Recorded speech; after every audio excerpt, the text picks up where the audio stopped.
લોકસાહિત્ય ગુજરાતી ચેનલમાં આપ સૌનું હાર્દિક સ્વાગત છે.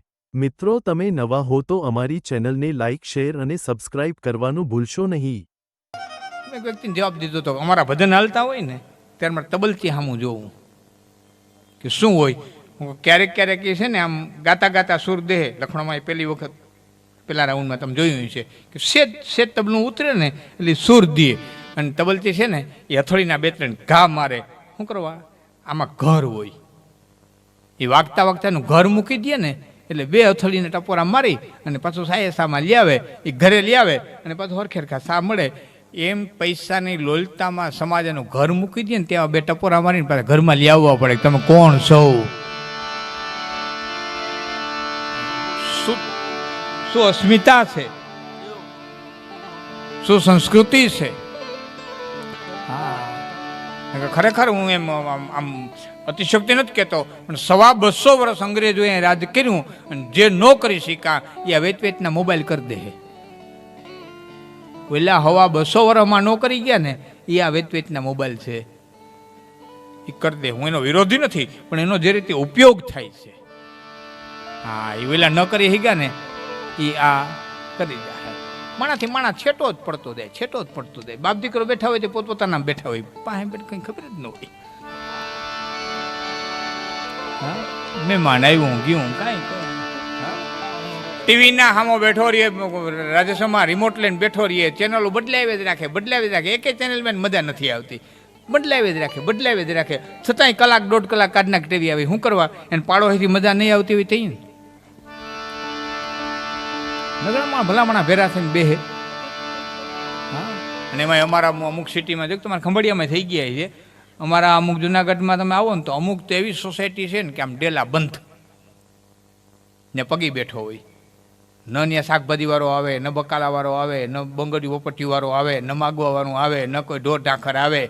હા, અને તમે સોસાયટીમાં નીકળો ને તો પોતપોતાના બંગલા બંધ કરીને બેઠા હોય. હાવ શમશાન જેવું, હાવ શમશાનની ઝૂંપડીમાં નીકળ્યા હોય ને એવું. હાવ આમ ત્યાં માણાનું ઝીણ્યું કોઈ નહીં રહેતું હોય. હાવ ફરિયાદ જાગ્રત હોવા જોઈએ, સોસાયટી જાગ્રત હોવી જોઈએ. એ એક ઘેરેથી બીજે ઘેરે મહેમાન આવે તો કોઈને બોલાવે, ચા પાણી, એ સાધુ માગવા આવે, બ્રાહ્મણ માગવા આવે, બકાલા વેચવાર આવે, આ બધું જાગ્રત રહેવું જોઈએ. અન્ય સાની ભૂકી ઘટીત વાં લેવા ગયા, વાંખાન ઘટીત વાં લેવા ગયા, અહીં ભજીયા કર્યા વાં દેવા ગયા, આ બધું જીવંત રહેવું જોઈએ. બદલે હાવ મૃત, હાવ મૃત. હા, શમશાનની ઝૂંપડી. એટલે મને મામાએ વાત સરસ કરી, ઝૂંપડીની વાત આવી ને શમશાનની, સરસ વાત કરી. મને કે સામોરથી હું એક બે વખત ચૂંટણી લડેલો અને પછી ગામની જરૂરિયાત હતી એટલે શમશાનની એક છાપરી બનાવી. પછી કાબા પટેલને કીધું કે છાપરી તૈયાર થઈ ગઈ. એટલે કાબા પટેલે કે હસતા હસતા એમ કીધું કે તો કોઈ હારા માણાથી ઉદ્ઘાટન કરાવો, હારા માણાથી ઉદ્ઘાટન કરાવો. કે તેથી તો રમૂજમાં વાત કરી નાખી, પણ કાળને મંજૂર હશે કે કાબા પટેલ ઓફ થઈ ગયા અને છાપરીની માલિકો એનાથી જ ઉદ્ઘાટન થયું હશે. આખા કાળને વાત કરી એમણે જીવી ગયા. અમુક જે જીવી ગયા ને જીવી ગયા, ભલે ભલે ધરતીમાંથી આવ્યા, ભલે જીવી ગયા. સબલક સમી નિહિ ગર્વ ધની કોમલ વિદ્યાવંત ભૂભૂષણીય તિન્હે બાકી ઉપજત ખપત અનંત. સબલક સમી બળવાન હોવા છતાં ક્ષમાવાન. સાહેબ ક્ષમાની મજા એ છે, તમારા તાકાત હોય ને ક્ષમા કરી દો ને, માફ કરી દો ને, એ માફીની મજા છે. બાકી કોઈ ઝાપટ મારી હગે એમ નથી. પછી એમ કે આપણું હૃદય બહુ મોટું હોવ ને માફ કરી દે, કરી દે કે તારું સરનામું ભૂવાય. એ તો કૃષ્ણ શિશુપાલને એમ કે હું તને માફ કરી દઉં છું, એ માફીની મજા. ભીમ દુર્યોધનને એમ કે તને માફ કરી દઉં છું, એ માફીની મજા. કરણ અર્જુનને એમ કે તને માફ કરી દઉં છું, તો એ માફીની મજા. મેવાડની મહારાણી મીરા એક રાજપૂતાણી, એક રાજઘરાણાની દીકરી અને એક રાજઘરાણાની માલિકો સાસરે એવી રાજપૂતાણી, એક રાજ મહારાણી, એક ચમારના ચરણની માલિકો રોહિદાસ ચમારના ચરણની માલિકો મસ્તક નમાવે ને એ નમનની મજા છે. હા, એ નમનની મજા છે. સબલક સમી બળવાન હોવા છતાં જે ક્ષમાવાન છે. નિઃગર્વ ધની, ધનવાન હોવા છતાં ગર્વ વિનાનો છે. ધનવાન હોવું અને ગર્વ વિનાનું હોવું એ બહુ અઘરું છે. હા, બે પૈસા થાય અને અભિમાન વિનાનું રહેવું એ તો બહુ અઘરું છે. સબલક સમી નિગર્વ ધની, અને ત્રીજો કોમલ વિદ્યાવંત. તમામ પ્રકારની શાસ્ત્રોની વિદ્યા જાણતો હોવા છતાં જે કોમળ છે, તો ભૂભૂષણી એ તીન હે, ત્રણા ધરતીના આભૂષણ છે. બાકી ઉપજત ખપત આનંદ. બાકી તો હજારો કીડા જન્મે છે ને હજારો મરે છે, કોઈ નોંધ નથી લેતું સાહેબ. હા, આવે ને જાય, આવે ને જાય. હા, પણ વાવડો વાટ લઈ જાય ત્યાં સુધી માણા ભાણામાં દૂધ ન લઈએ કે ભાઈ આજ મારા ભાણામાં છોકરાઓ દૂધ ન દેતા. કે કેમ કે ફલાણા ગામની મતલબ ફલાણા વ્યક્તિ વ્યા ગયા, ફલાણા આપા વ્યા ગયા, ફલાણા પટેલ વ્યા ગયા. કે તમે કોઈ મળ્યા હતા કે ના મળ્યા નહોતા, પણ એની કીર્તિ મારા કાન સુધી પહોંચી હતી. માણા ભાણામાં દૂધ ન લઈએ ને એ દેવી. હા, ખંભાળિયાનું ગામ બેરાજુ, રામી પટેલ વાડીએ આંટો મારવા ગયા. મારા બાપુ વાત કરતા, મારા ફાધર, કે આ વાડીએ આંટો મારવા ગયા, હાથી રોતો હતો અને હાથીને એટલું પૂછ્યું, છોરા કેમ રો? કે મારી હગાઈ તોડી નાખીશ. કેમ? પટેલ, મારે સીમમાં સેઢો નહીં, ગામમાં પેઢો નહીં, રેવા ખોલ્યું નહીં, ખેડવા ચાહ નહીં, મારી હગાઈ તોડી નાખે. અને એમને ઘોડી પાછી વારી. છોકરાના મામાની આજે કીધું કેમ સગાઈ તોડી નાખે? કે પટેલ તમે તો સમજો છો, મારી દીકરીને મૂલ કરવા મોકલવી ને, હાવ મૂલ કરવા. અને કયો જગતનો બાપ એવો હોય કે દીકરીને પરબારો મૂલ કરવા મોકલે? કે પ્રશ્ન તો આટલો જ છે ને કે હા, કે ગામના વાણિયાને તેડાય 20 વીઘા જમીન લખી લે. એ 20 વીઘા જમીન હાથીને દીધી અને હાથીને પરણાવ્યો તો બાપ. તઈ ખંભાળિયા બેરાદા કાઉન્સિલ માલિકો રામી પટેલનું લખાતું. બસ હાલતી ને ખંભાળિયા બેરાજા કાઉન્સમાં લખાતું રામી પટેલ. આમથું નથી રહેતું. તમે અમારે વંથલીથી માણાવદર આવો ત્યારે રસ્તામાં ઘંટિયા બંટિયા ગામ આવશે, પાટીઓ આવશે, બંટિયા.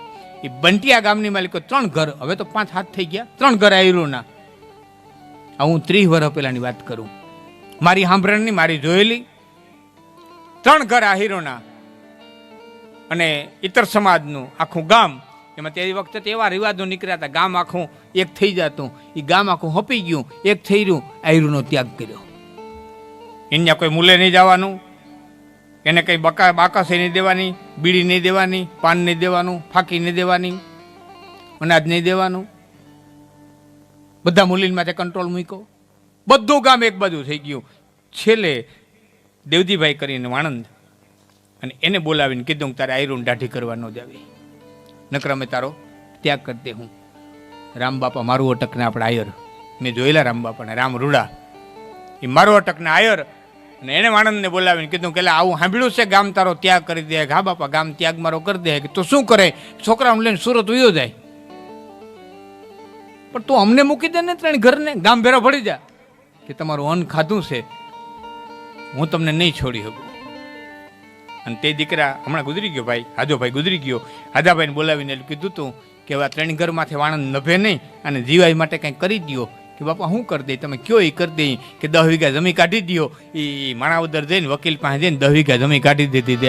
આજ પણ વાણંદ જીવે છે દેવજીભાઈ, આજ જીવે છે. મારો બંટિયા પ્રોગ્રામ હતો, ચા દેવા આવ્યા ને ત્યારે મેં કીધું બાપુ ઓલી જમી દીધી તમે? મને કે હા ભાઈ બાપુ એ જમી દીધી. હું હો હજી આ જીવતો જાગતો છે, હજી છે આજની આ તાકાત, આ ઉર્જા, આ પાવર. અમારા તો હું બહુ તમને પૌરાણિક વાતોમાં ન લઈ જાઉં તો મારી નજીર સામેની વાતો કહું. ઉપલેટાથી કુતિયાણા જાઓ, રસ્તાની મલિક વાડાહળું ગામ આવે. આમ વાડાહળું છે, આમ હમું વડાળું ગામ છે. એ વડાળા એક જ ધારાડી છે. એ વાડાહળા 88નો ભયંકર દુકાળ, એક છાંટો ધરતીમાંથી ન પડ્યો એવો દુકાળ. અને નેવીહારીનો વરસાદ વર્ષો હાડી બીજનેથી રાતે પીડ્યો. અને હવારે વાવણીએ જૂતી, કાના બાપા ડાંગર, હે કૃષ્ણ કરતા હું મળી આવેલો. પછી હુતા હુતા હે કૃષ્ણ કરતા ઉપલેટા ગયા. માંડવીનો બિયારણ કોણ દે બાપા ઉધાર?